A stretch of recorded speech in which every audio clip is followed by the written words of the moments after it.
Without further ado now for the evening, I would like to introduce Mike Lee. Mike Lee is the Chief Strategy Officer for Rogers Communications, Inc.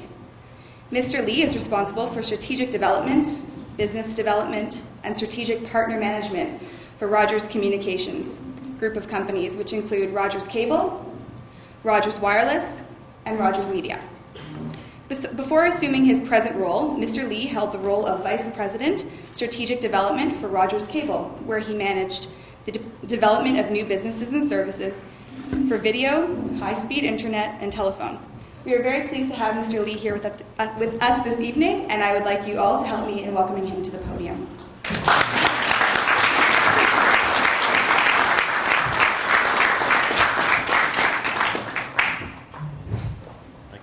The last time someone called me Mr. Lee. I've never followed a rap video. This is a first for me. You go to a lot of launches and you go to a lot of events, and you can always tell sort of the significance and the importance and the potential based on the energy in the room. And I was remarking to Meg and Bud that the energy in this room it's almost like it's vibrating. You can just feel the excitement and the interest that we have here. And I'd have to say, you know what, I've been out of school a little bit longer than I care to think about anymore. But I remember distinctly being in residence and being jealous of the person down the hall that had more power outlets because they didn't have to daisy chain their power bars together. So to have a facility like Velocity is going to be an incredible opportunity and an incredible environment, I think, to foster sort of the innovation and sort of the new companies and new innovations that we'll need going forward. So what I'm going to talk about today is I'm going to spend a little bit of time talking about Rogers. Tiny bit of time, just a tiny bit, I promise you, because I get bored of it myself talking about it. And then talk a little bit about what we're seeing going forward. I have the pleasure of having, I think, one of the more interesting jobs in Rogers in the sense that because I'm looking at cable, wireless, and media, and the intersection and the forward view of those businesses, I get a chance to touch and see and feel and meet a lot of people who are doing some really, really fascinating work in trying to define where everything's going. And I think we're at a point in our history where it is more unclear than ever as to what is coming next. And that lack of clarity really drives opportunity. The lack of clarity is not a bad thing. Lack of clarity is actually a great thing. Because we're about to undergo a significant change. And I think, just as a general comment, that I was talking to someone the other day who was in their 90s. And so they had, in their lifetime, gone through a significant number of really profound changes, changes that really changed the way people live, eat, and breathe, and work and play on a daily basis. And I think, you know, we roll forward 20 years, and we will look back in this period of time from the early 90s to sort of 2010, 2015, and perceive that as probably some of the most impactful change we've seen as a civilization, because we are fundamentally changing what's going on with regards to communication, the way people communicate, how they communicate, what they can do with their communication, the way they're consuming entertainment, the way they're participating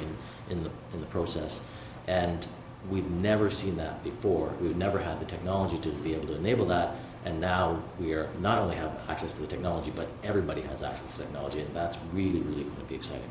So if we can just kick the slides up. Oh, cool. So everybody knows Rogers, I think. Cable, wireless, media. I'll talk a little bit about sort of the history, because it's an interesting history, because we do have at the head still a founder, and it's an incredible, interesting opportunity to work in an environment where you still have a founder. I think creates a different type of opportunity. But the only thing I'll comment on is that with wireless and cable and media, you really start to see the intersect of where everything's going. Interestingly enough, when you look at the evolution of the networks, both from a wireline perspective and a wireless perspective, what's really happening is we're actually starting to cross paths. So if you look at wireline infrastructure, historically has been in the cable space focused on video delivery, very relatively simple from a technology perspective. Then introduced the data product, and then moved into the voice services product. The wireless business has actually gone in the exact opposite direction. Wireless industry in general has gone from the voice business into the data business, and eventually go after the video business as capacity in the network expands. And so what you have is you have two infrastructures kind of passing through the process. And actually, when we look at where we're going forward, that passing will actually start to do an integration. And we'll see crossing of services across the two, across wireline and wireless infrastructure to create a new set of services as we move forward. So wireless data, this is going to be the next really big opportunity from a technology perspective and from a market perspective. And I'll talk a little bit later about what it actually is going to mean in terms of service development and service availability for customers. Cable, everybody is always, I started off in cable actually. I accidentally became a cable guy 10 years ago. I joined Rogers on the internet side of the business, and John Tory at the time got moved into cable and took me along with him, and I went from paying my cable bill to all of a sudden being a cable person. But the thing that most people don't realize about Rogers is that the cable infrastructure that exists within Rogers today is the most advanced cable infrastructure in the world, both from a capacity perspective and from a penetration and technology and architecture perspective. And so what that means is the same way in the wireless space, where we're building against the strong platform of a GSM, HSPA, environment, which has worldwide scale, worldwide standards. We have in the cable infrastructure a very, very powerful network as well that should be able to accommodate any kind of service that people can think of as we go forward. And will be very, very important, I think, to continue to be at the forefront of broadband innovation, broadband availability from an overall service perspective for consumers, as well as from an economy perspective. And this is where Ted basically started the company. For those people who don't know, Ted actually started Rogers with one FM radio station. He truly has led a life that is I think really embodies entrepreneurialism. So he started off with CFTR, so that's CF Ted Rogers TR. And it was an FM station because basically no one owned FM radios. So he got the license really cheap because no one was it wasn't available for listening because no one owned any radios. So the first thing he did was he went off and did a deal with a radio manufacturer to give away free radios. So he went off onto the street corners and started giving away free radios to create that market, and then went to the advertisers and basically told them that only the most richest customers had these FM radios, so they had to pay more for their advertising. And so he bootstrapped in a way that you can only do as an entrepreneur and as someone who's trying to pursue a vision. And as a result of that, moving from radio into cable into wireless has taken not necessarily a similar approach, but he's taken the same approach in the sense that you make things happen. And that is sort of the trademark of what we experience for those who are Rogers employees in the room, what we experience as Rogers employees, but also sort of the attitude we take towards identifying opportunities and then going after those opportunities. And I think the spirit of entrepreneurialism is find a way to make something happen, get something done, because there's a vision behind it, and you believe that is something that everybody wants, and that's kind of space we live in today. So we're at the front of a fundamental shift. It's a little bit, when we look at the world, I think there are four things that we're looking at that are driving all the change that we see today. One is the customer, and that I think people experience and understand that at an intuitive level, either because They know people or are people who are basically at this point where things are not the same as they used to be, and the expectation, the demand of what you should be able to do, what you can accomplish, how you interact with services is fundamentally changing. The second one is that we're really undergoing an interesting technology evolution. So the lines are crossing for us now. Everything's being digitized. The networks themselves are robust from a availability perspective and from a capacity perspective to be able to support a wide range of services that we would have thought of in the late 90s as opportunities, but the infrastructure wasn't there to support it. And we are seeing a level of cost reduction and integration at the silicon level that we know that going forward, whether it be 2 years or 3 years, that the silicon will be there to be able to support devices that are much more capable than anything we've seen today, and have much more flexibility in the type of range of service that it supports. So with that those three lines crossing, we see a very interesting opportunity going forward with regards to service creation. The market's maturing, so that'll create an interesting dynamic. And the last one is that we've come from an environment where historically dedicated networks did dedicated things, and we had relatively limited resources. And what that generally means is that very few things made it through the gate. Very difficult to actually get distribution, to get access to customers, and actually make things breathe and find ideas that actually have enough support that they can be successful.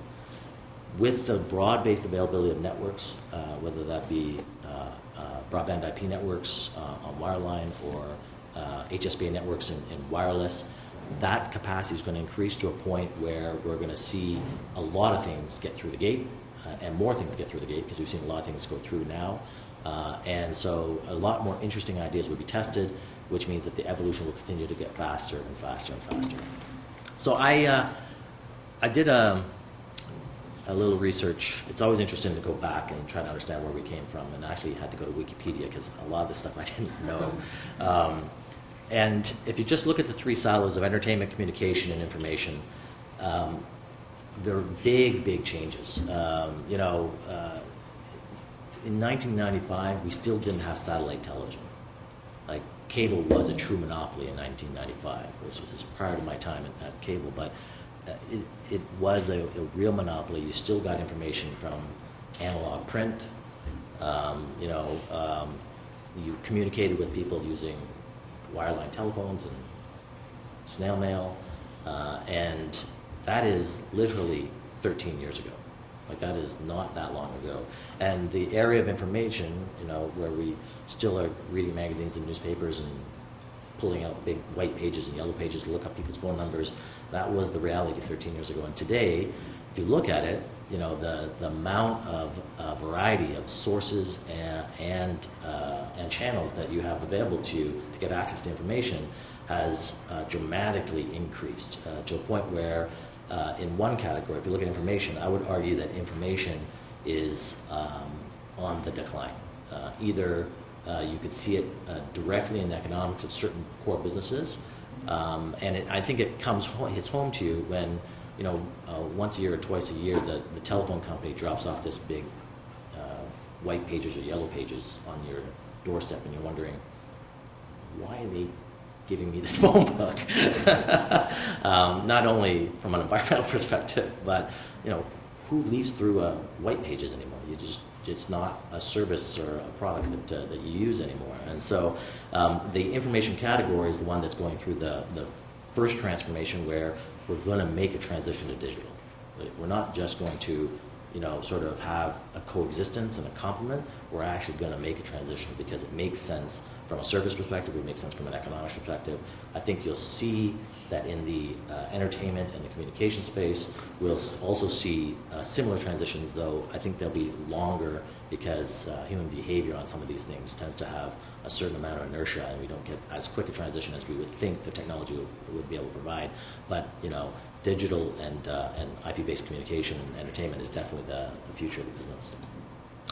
So today, I talked a little bit about this. PCs basically are everywhere, and we're getting to an interesting point where there's a lot of things that are PCs that we don't think are PCs. There still is your laptop and desktop, but there's a lot of things that we interact with on a daily basis that are basically effectively computers. They just don't have consoles and interfaces and to be able to interact with an operating system and services, but they have all the functionality of a computer. And I think that same effect will happen in the network, and I'll talk a little bit about that in the next slide. The consumer is changing. It's interesting in our business, and at least in the legal distribution business of video. You talk about video theft and audio theft. It's a real phenomenon, a real behavior, and I would argue that really it's about consumers saying that they want a business model changed and a product changed. And it's about an industry that's unable to accommodate that change, and that the consumers basically just exercising their, I wouldn't say right, but their interest in having more flexibility with those products. And so I think the demands are all there. The question is, can we adapt going forward to accommodate the consumer who's increasingly evolving over time? And this network world, that's the big one. So as a we continue always to focus on speed. And probably because we talk about broadband data. Really, when you think about what value has really been created, why the value has been created, it's been a little bit about speed. For sure, speed is a gate to a range of different services and experiences, because you can't deliver real video over a dial-up connection. You can't deliver high quality video on a mobile device on a GPRS network. You have to get to third generation and plus wireless network, or you have to get to a broadband data network. But what really has created all the value has been connectivity, has been basically the network effect, or Metcalfe's law. And so the value of the network has basically increased, basically because everything is networked. And so that is going to be definitely one of the things going forward when we take a look at how the value creation will expand in the networks going forward tomorrow. So tomorrow, it's really going to be interesting. So we continue to invest in the wireline network. You'll see much more advanced speeds from the network in 2009 as we start to introduce DOCSIS 3.0 and get to the capabilities of delivering 20, 30, 50 megabits per second to a consumer residence. So that is an expansion in capacity that we've never seen before in the network. But I think the more interesting one is that as we have deployed our HSPA network, the third generation wireless network, to about 65+% of the country, and we have our Nookshire product, which is a pre-WiMAX network that's available to about 65% of the country as well. You're going to get this effect where availability will increase, so the denominator will increase. And so if you think about what's gone on to date, from the mid-90s through to 2008, I guess, the entire internet economy has been built on the limitation that you had to be connected to a wall. So all of the transactions, all of the behaviors, all of those ad impressions, all of those retail transactions, all relied on someone racing home, generally, to get to a wall or racing back to work to their office and desk and connect to a wall. With the availability of wireless broadband networks available anywhere, we're going to immediately expand the available time that people will actually participate and interact with at least internet-based services and other wireless data services. So you get this amplification effect just because the denominator of how many hours and how much time you can spend with the services and have access to the services is immediately going to increase. And I think that'll be a very interesting opportunity to watch. We have the full expectation as we talk to device manufacturers, and I know Apple's here and BlackBerry's here, RIM's here, and other device manufacturers around the world that, and true sort of new entrepreneurial startups, that we're going to see a dramatic amount of innovation on those things that are connected to the network. TVs are basically all going to have Ethernet ports in the back of them. The device capability of the wireless handsets is going to increase dramatically to accommodate and to take into account that the wireless data network has increased dramatically in terms of its capability. So we're going to see lots of different innovation, and that innovation will create a lot of interesting services. The marginal cost of services is declining to zero. There's a reason why everything is basically advertising based at this point. It's because the marginal cost is declining to zero, and it's possible to deliver very interesting, innovative, and valuable services without having to get to a subscription model, that you can actually support it with advertising and just the behavior alone. And whether that be storage costs declining, bandwidth costs declining, device and processing power increasing to a point where it's no longer a limitation, those trends and that momentum will just continue, and we'll see that many more services available as a result. And regionality is going to always be important to everybody who is focused on premium service models. So this is sort of our vision for the future. We call it the umbrella slide.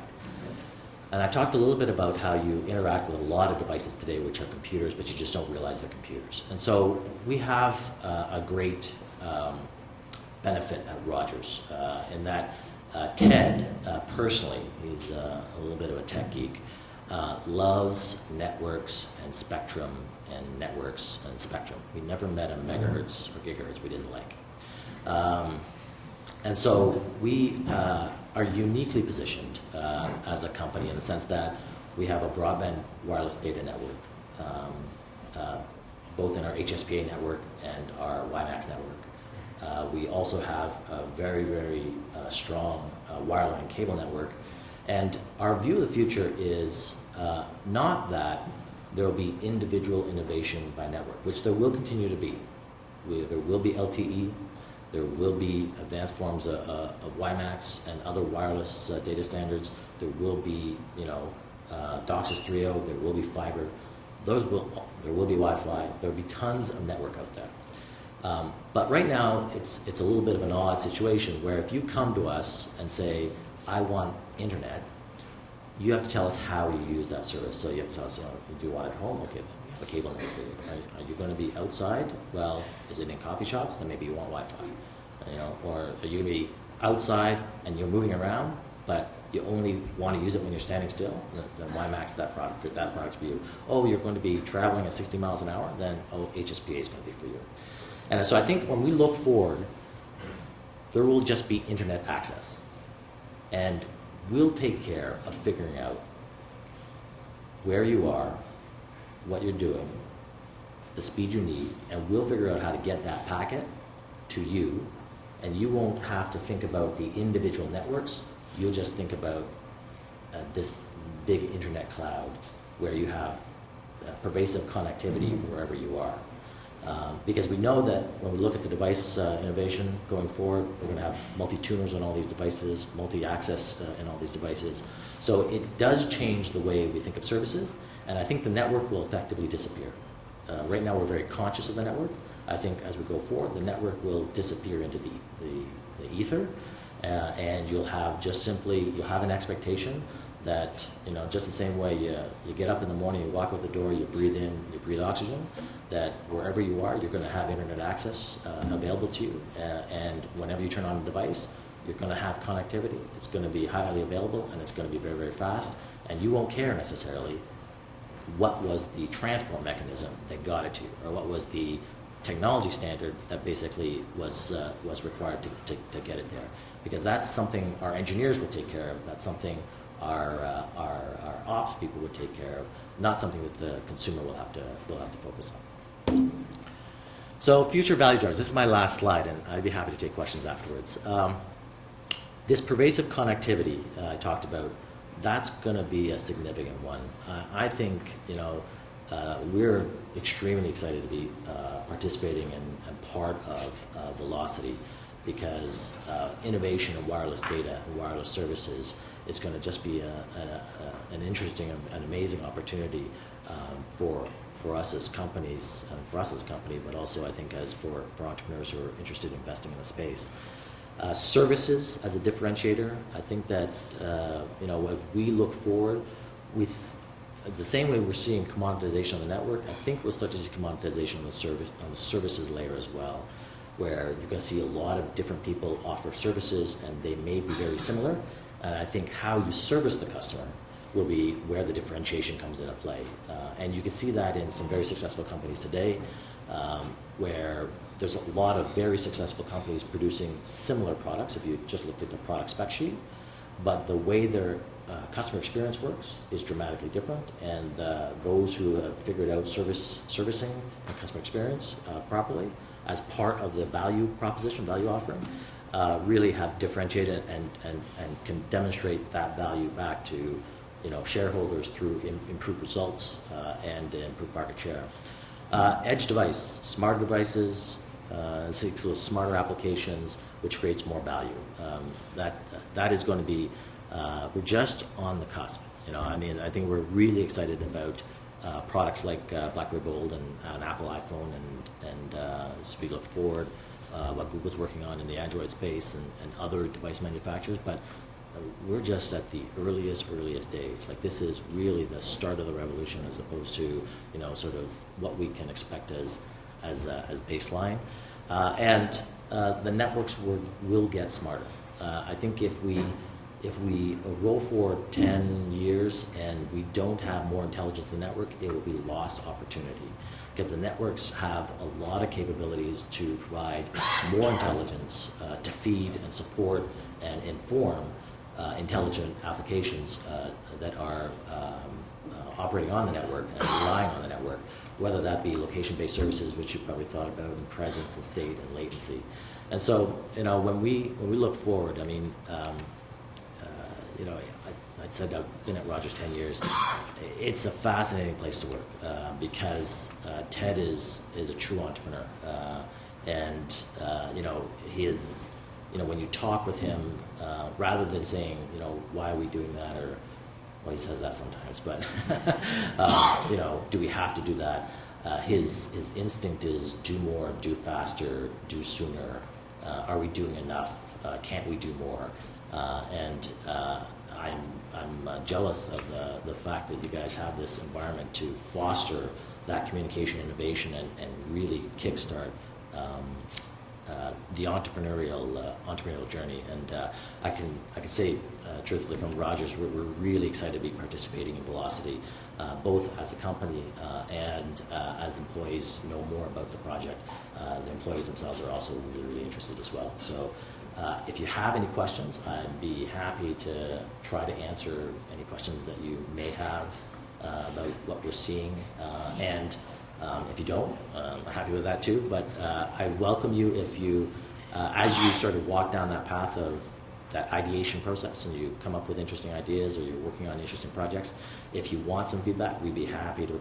I personally would be happy to provide feedback, but we'd be happy to provide you with feedback, and because we do get a chance to see a lot of different things out there from the different startups, and we believe very strongly that we want strong Canadian companies and strong Canadian initiatives. So thank you.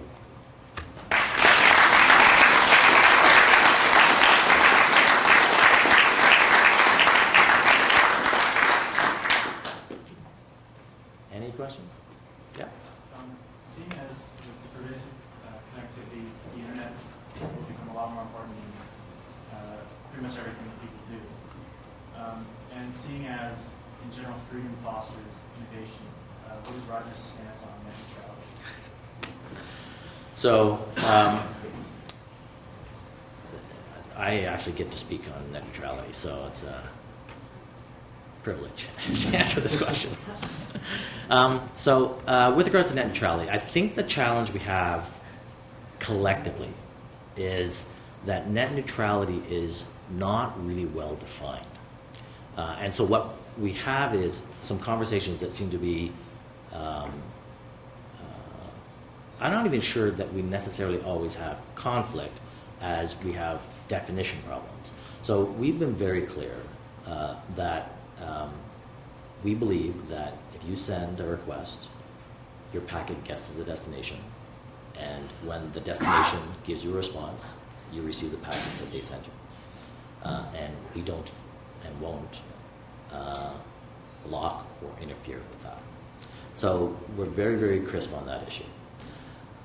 Where you get into sort of the nuance is the challenge that we have as we go forward is that there's a lot of overwhelming traffic on these networks, and some of the types of traffic tend to be less, they're not good actors. That's the best way to describe it. They're not good actors. They are not designed, they're almost designed to go after the fairness principle in TCP/IP. And so what we have to do is we have to figure out how to get a great quality service for everyone. And that means everybody from someone who's 5 years old to someone who's 80 years old, and the diversity of applications around that. And there's some practical things we have to do to manage those networks. And so we're very, very clear that we're not going to stop someone from getting access. The concept of, let's take, I'm not going to pick on any specific service, but let's say a big service provider, Google, Yahoo, Microsoft, whoever, doesn't make a difference. I am probably more concerned with a competitive dynamic. I'm not really concerned because I don't think it ever happens. It's a theoretical concern.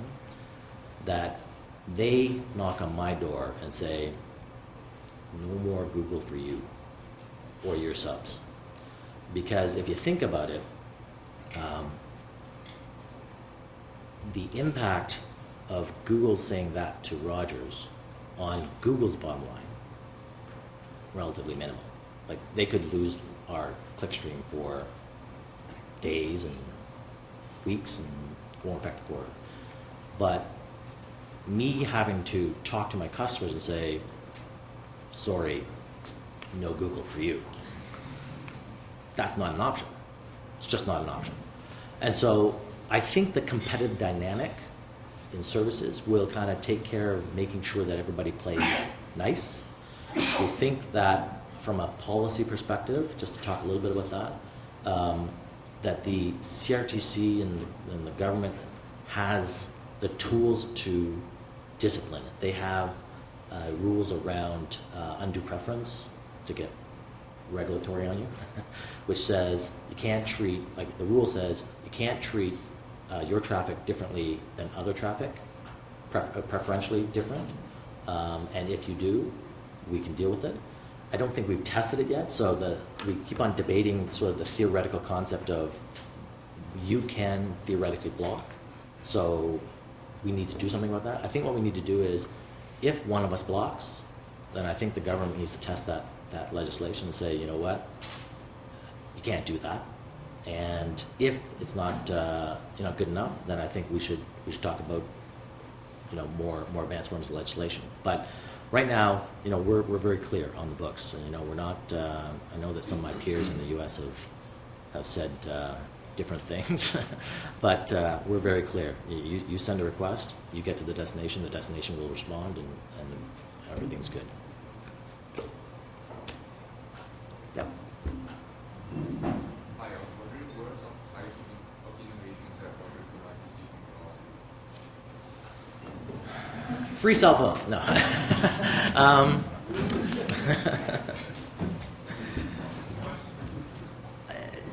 So I think that focus on, it's interesting. So I was at another event at another university. It was a business course, and I was a judge. So people got up, did the elevator pitch, here's 5 minutes, here's my idea, blah, blah, blah. And there were a lot of wireless business pitches, wireless technology business pitches, and none of them used the network. They all thought of the wireless device as a device, a standalone device. And what's really going to create value is the fact that it's connected. It'd be like 1995 and pitching PC software while the internet was going crazy, and you were sitting there talking about standalone and closed software that only operated on one PC. We're about to go through this amazing amazing process of new values, new value creation, because the network's going to be have incredible capacity in it.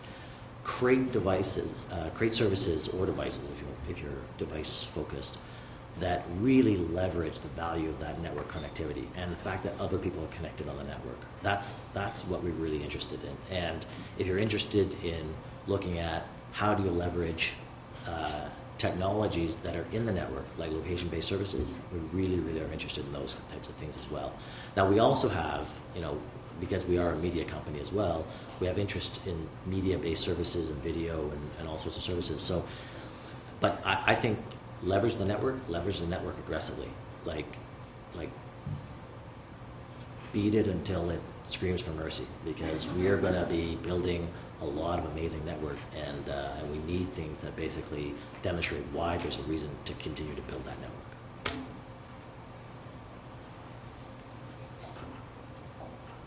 Oh, yeah. Polar mobile. Actually, no. Is content king? I don't think so. I think context is the most important thing. Knowing what the person's doing and where they're doing it is really what's important. I'll give you an example. Here's a really crisp example for that. Music industry. Song, 99 cents, and you're kind of wondering why it's 99 cents. It'd be great if it was less than 99 cents. Ringtone is 15 seconds of that song, and it's $2.99. And the person values that ringtone a heck of a lot more than they value the song itself. It's because of the context of how they're consuming the product. You watch a channel, you guys aren't old enough for this, but I'll give you an example that maybe you have nieces and nephews, or you may have children. If I came to you and said, Dora, everywhere, $30 a month. That's a no-brainer if you're a parent, because the context is I'm solving a problem for my child who's screaming for Dora everywhere. You could give them YTV or who has the rights to that product, and they can get it every once in a while and give you a lot more video, so the number of hours is a lot more significant. But the context of understanding that that's a parent who's trying to solve the problem, and Dora is an amazing brand, a powerful brand and experience that solves that problem, that's what's really valuable, right? So tonnage is not the content, and tonnage is not the solution. Personally, I think it's context.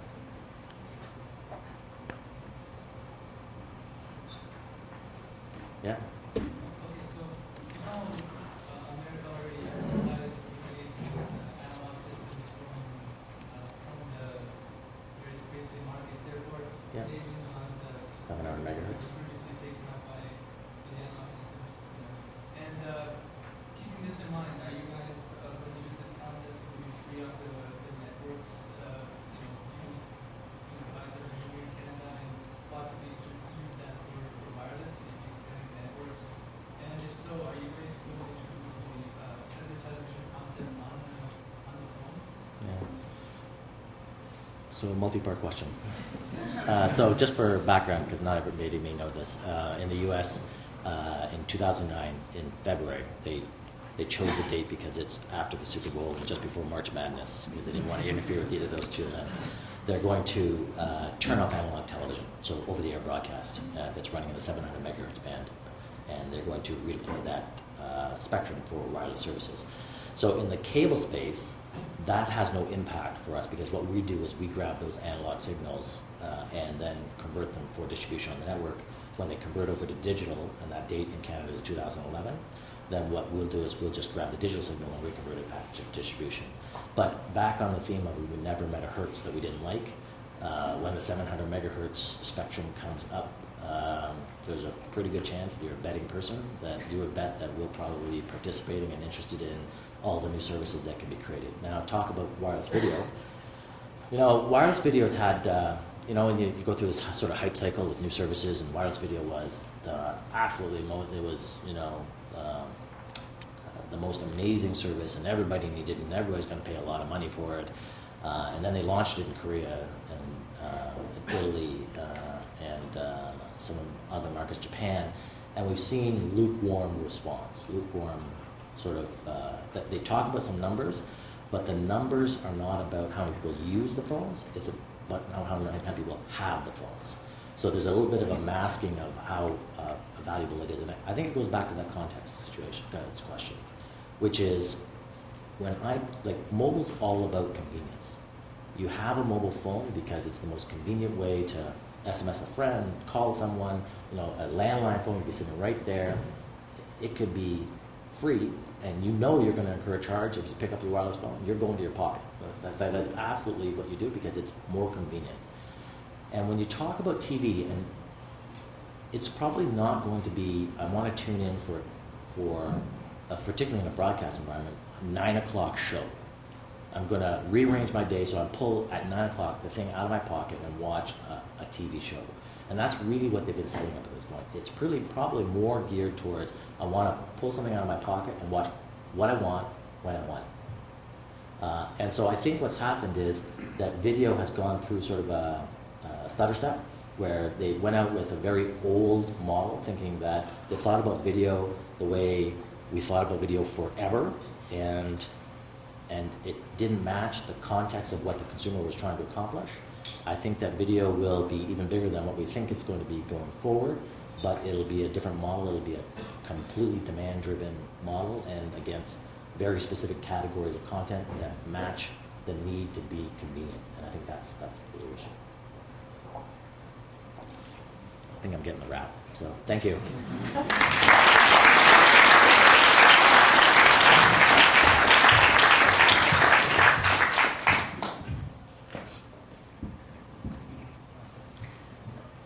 Thank you very much, Mr. Lee. That was great.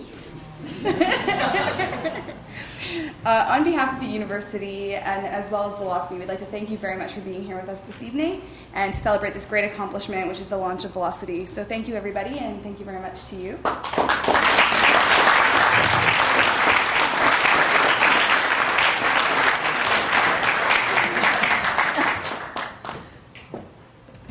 Okay, so that's it. It's the end of the evening. Thank you very much, everybody, for coming, and I hope you had a great time, and we thank you all for postponing your weekend a little bit and being here with us, but we're really glad you could make it, and thank you very much for making Velocity a success.